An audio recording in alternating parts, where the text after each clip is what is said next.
Welcome to the Geno Auriemma Show. I'm Kareth Burke. In 30 seasons with the Huskies, head coach Geno Auriemma has created an environment of success for the UConn women's basketball program. But that success hasn't only come on the court. Geno has also become a successful businessman, something we recently talked about at his restaurant, Geno's Grill. We're here at Geno's Grill. It's in the center of campus, all this development outside. So we'll get to the on-the-court stuff in a moment. But when it comes to your restaurant, how did the vision to open this place come about? Let's just put it this way. It was really difficult if you were a student here or a staff member or anybody to find a place to go eat. It amazed me when I first came up here. And each year it's gotten a little bit better and better. And then finally, this concept here of Store Center was brought to our attention. But it had been in the works for years and years and years, forever. And the townspeople kept voting no. You know, it's like, I mean, I understand. You know, a lot of people have lived here all their lives, and there's probably a segment that would still like to take their horse and buggy down to the general market. You know, I understand that part. So getting things built here was very difficult.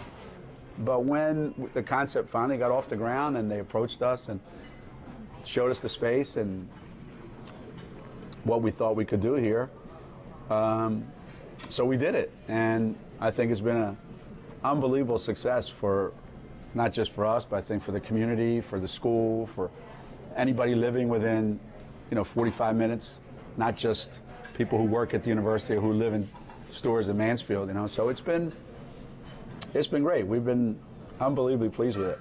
Initially, they thought, wow, we can use Coach's name to attract a lot of attention to the place. Mm-hmm. And that only works for a little bit of time. People might come for the first time to see, oh, it's cool, I'm going. But if the service isn't great and the food isn't great, people aren't going to come back. And the fact that we've been more successful than we ever imagined we would be is testament, I think, to things other than it's Geno Auriemma's place. And we know you're getting some help. Is your son involved with the restaurant business? Yeah. Michael does a little? Yeah, we're opening a place in Southington. It's a little bit like this, but a lot bigger, because it was already an existing restaurant, and we went in and we kind of made it look a little bit like this. But we have so much more room, and we can do more things. Here we were kind of limited by the space. Yeah, so he's involved, and my son-in-law's involved, and they love it, and I love the fact that they're involved in something that I care enough about, that they care enough about. What's it like working with family? Well, it's easier for me because I don't have to deal with them every day. So I just check up on them once in a while, how's things, with any issues. But Paul Giorgi, the guy who runs the operation day to day, he's the one that has to deal with those guys every day. And he's probably tougher on them than I would be. You've been here 30 years. You've Yeah. seen stores develop profoundly, but you've been responsible for some of that growth. When you think back on how much has changed, can you really explain how much this college town has bloomed? Sometimes I can't imagine what it was like, even though I lived through it. I can't. Every once in a while, I'll catch myself when I'm driving through campus and just marvel at how many new buildings there are, what the setup is, the number of new buildings that are constantly going up, just the whole perception of what the university is. That's probably been as big a change as the actual physical presence of the university. People's take on what it is and what it means and what it stands for, that's probably been the biggest change of anything. And not just the people in Connecticut, but the fact that people around the country know who we are, which that obviously was never the case 30 years ago. The basketball center of the universe now. Yeah, I mean, I think they know it because of basketball, but then they get to see more of the university. Well, we're much more than just our football team or our basketball team or whatever. And I would venture to say that most of the major universities in this country are really, really good in athletics. Those two things seem to go together.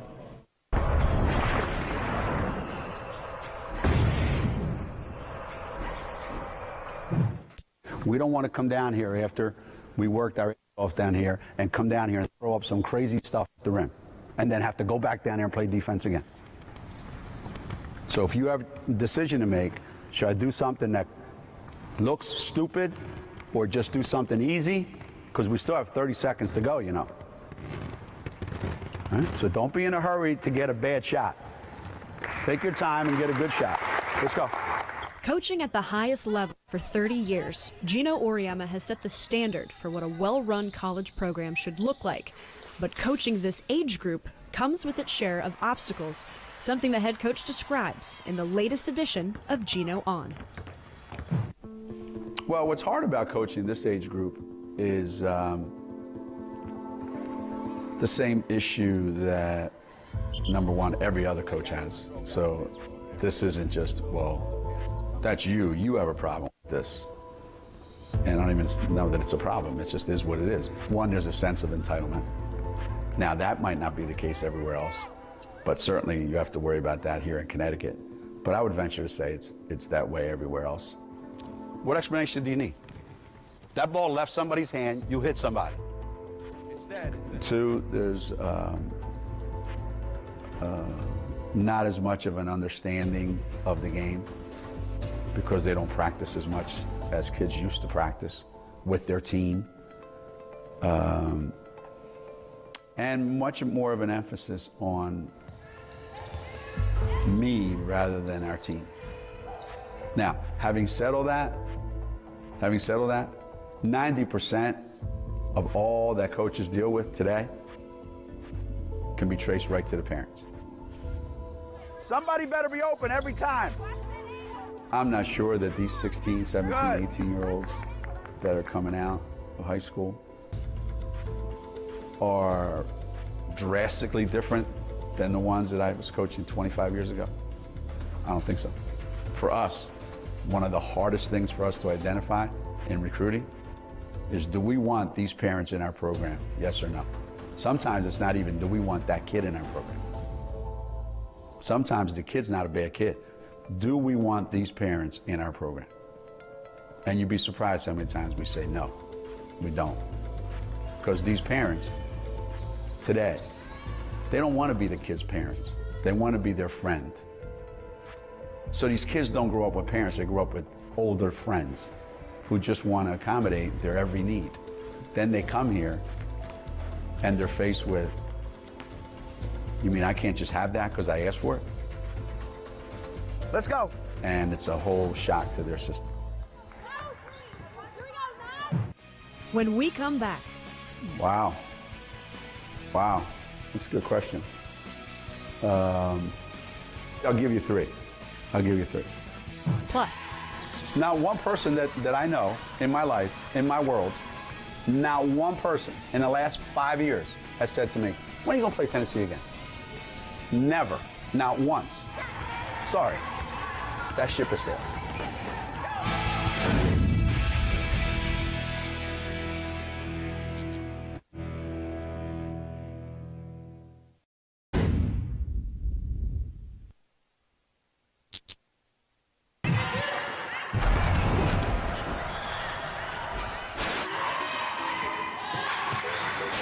I really am trying to make sure that I'm being more of a leader because we automatically look toward the seniors, Kalina and Kia, for leadership, but I mean, they're going to be gone next year. And so since I do still have 2 years here at least, I need to, try to work on that leadership position. Up for Kia Nurse, Morgan Tuck running the floor and finishing. We do 11-man break. And if you get 25 points, you run an 8 sideline to sideline 30 seconds. That's not that bad. But if you don't get 25 or it's just really bad, you have to run a 16 in 60 seconds. So I would say that by far is the worst thing we do in practice. This summer I took financial accounting and managerial accounting, and that was pretty difficult. I had to work really, really hard in it, so it was hard. I would say Stewie. Yeah, that'd be who I'd pick. Me and Britt is really good friends. Known her for a long time now, and you know, if we were stuck on the oven, I'm sure we'd still have just as much fun as if we were, you know, in the mall or something where we actually want to be. Tuck draws a crowd, but she is so strong, she still finds a way to finish. Heading into this season, Coach Auriemma knew he had a surplus of talented guards, so much so that he and his coaching staff decided to transform one of their talented freshmen, Gabby Williams, into a post player. After 3 months of play, that decision has paid off. I like to get to the basket, and I'm a taller guard, and I can jump high, so I try to use that to my advantage. I like playing a guard, but if I need to go inside, I can go inside. For her entire basketball career, Gabby Williams has played guard. But from the moment she arrived at UConn for her freshman campaign, the coaching staff had other plans, using her athleticism as a post player down low. We have a lot of guards, so to put her out there running around with all those guards wouldn't do her any favors. So we're trying to take advantage of the fact that she's so strong, she's so athletic, she just gets off her feet so quickly, and she has pretty good instincts to play her more around the basket. Well, that's a little bit of a learning curve for her. She's got to figure that out, and she's getting better and better every day. It's difficult because you have to trust your instinct, and sometimes it's hard to do that when you're trying to learn a lot of new stuff, but at the end of the day, you just got to trust yourself because you got to understand that like you're here for a reason too. Adjusting to a new position isn't the only obstacle facing the former track and field star. Williams is also coming off 2 straight seasons away from the game due to 2 separate knee injuries. 2 years is a long time to not play basketball. And then to play basketball in an area of the floor where you really haven't spent a lot of time on, that's even tougher. There are days where it's real easy for her. Things just click. And she gets it, and she's everywhere. She's involved in every play through practice. And then there's days where she's kind of struggling to find her way. You gotta run, Gabby! You gotta run! Come on, Gabby! That's natural for freshmen. And it happens even in games. And she'll come off the bench, and she'll be on defense, and there'll be a screen set, and Jewel Lloyd will come off the screen, and she'll stare at her 6 feet away from her, and Jewel will shoot it, and then we'll ask her on the bench, you might not have noticed when you were sitting on the bench there for 30 minutes, but that kid's really good, you know? So it's just sometimes things just don't register till after the fact. Oh, that was her? I should have got up on that. Those are typical freshman things. Gabby Williams. You think, how could she have been a guard? How about that post move? Despite all the obstacles, Williams has become a valuable member of the Huskies bench, averaging about 8 points and 5 rebounds a game in the first dozen games of the season. She can do things athletically that very, very few kids that I've seen can do. It's putting all those pieces together now. That's going to be the next thing for her. But she goes up and gets rebounds that even Kia Stokes can't get. She makes plays around the basket that nobody on our team can make. For some reason, she just has a knack for that. Some people need, you know, this step, that step, and then she just elevates standing there, and that's pretty unique. When the Geno Auriemma show returns. Like, see, when we used to play Tennessee, it was 2 great teams playing against each other. But then, see, it had to be Geno versus Pat. Then, see, that was the big story. Well, now Geno and Pat don't exist anymore. So now you want to make it about us in Tennessee. Sorry, that ship has sailed. Plus, Geno reveals which members of the coaching ranks he admires the most.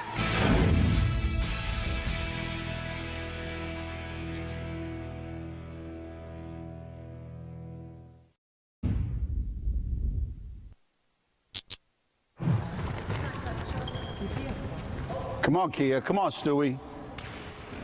These are layups, right? These are layups. It's common for coaches of every sport to borrow things they've picked up from other teams and coaches and incorporate those things into their own teachings. Coach Auriemma told us he uses things from other coaches at the highest level and not just in basketball. Here's what he That's told not us bad. in this edition of Geno On. That's not bad.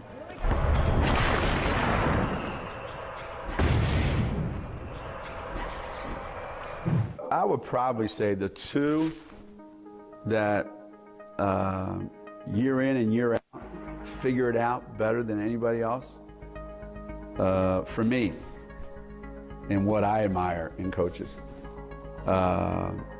Actually, I'll give you three. I would say Greg Popovich of the Spurs, simply because of the respect that he commands, even in a league where it's about the players, and how he's been so consistently great, his program, for the last 15 years. Bill Belichick is another one who has a real knack for which players to put in which positions and when to maximize the talent that he has on his team. I just find that amazing. And another guy that I love is Mike Tomlin, coach of the Steelers. I've just, over the years have read stuff that he has said and his approach, and I use that a lot with my team. You don't have unlimited amount of time to get this stuff done, for you personally and for our team. Right? There's a shelf life to everything, and it goes by like that. Right now, of the people that are out there, I probably pay more attention to pro sports than I ever have in my life. I don't know why. We're back with Coach Auriemma. You're getting to the meat of the American Conference schedule. How are you feeling about the new teams and the conference at large so far? I think the conference will be better. I think adding Tulane is a big step for us. South Florida is really good. I think the schools have an opportunity to get better. We don't have, some of the teams that we used to have, the big name schools.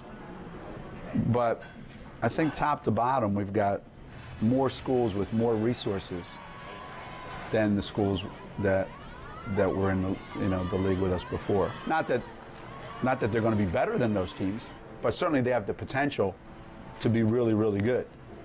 Better than they were maybe before we got into the league. So I don't worry too much about who we have to play. We just play the games and don't worry about it. How about out-of-conference teams? How does that shape itself on the schedule? How do you make sure you pick some good opponents? Yeah, every year we've had a great non-conference schedule. People think, wow, you really, really, are stepping up the non-conference part of your schedule because you have to. Well, even when we didn't have to, we did. It doesn't matter to us.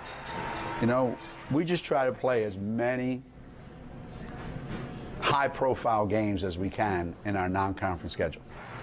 When you keep beating the teams in these high-profile games, do you discover that they don't want to play you anymore? Right. Is that happening? Is that a challenge to keep up that best of the best? Yeah, I know mentality? there's teams that don't want to play us because, I guess they're concerned about what would happen if they played us. I know that that's the case, and there's nothing I can do about that. There's also schools that are dying to play us. Doug Bruno has a great perspective on things. He says, look, we've never beaten Connecticut. But if I stop playing them, we're never going to get a chance to beat them. Okay. To me, that's the right attitude. That's a mature way to do about it, to go about it. But if you've beat Duke, for example, 8 out of 8 times, maybe they don't want to get... Well, that's fine. We've beaten DePaul the same way. But DePaul has a better attitude. One coach chooses to look at it one way, another coach chooses to look at it a different way. Look, there's nobody putting a gun to anybody's head. You don't have to play them. There is one team that you've said no to, and that would be Tennessee. That series is in... You describe it as irrelevant now. Why do you believe that rivalry is firmly in the past? See, look, here's the way I look at it. The media can't have it both ways. It's a media question? Well, I'm saying, they're the ones that keep bringing it up. Fair enough. Now, one person that I know in my life, in my world, friends, family, parents of kids I recruit, my players, coaches, not one person in the last 5 years has said to me, when are you going to play Tennessee again? Never. Not once. This is a figment of the media's imagination. They want it. Nobody else really asked me about it, ever. Is that the final word? Because I don't want to put words Nobody in your asked me mouth. about it. Will Nobody asked me about UConn it. ever play Tennessee again? I don't know. I don't know. But whether we do or not, I don't waste that much time worrying about it. So, you know, what would we get out of it? Like, see, when we used to play Tennessee, it was two great teams playing against each other. But then, see, it had to be Geno versus Pat. Then, see, that was the big story. Well, now Geno and Pat don't exist anymore. So now you want to make it about us in Tennessee. Sorry, that ship has sailed.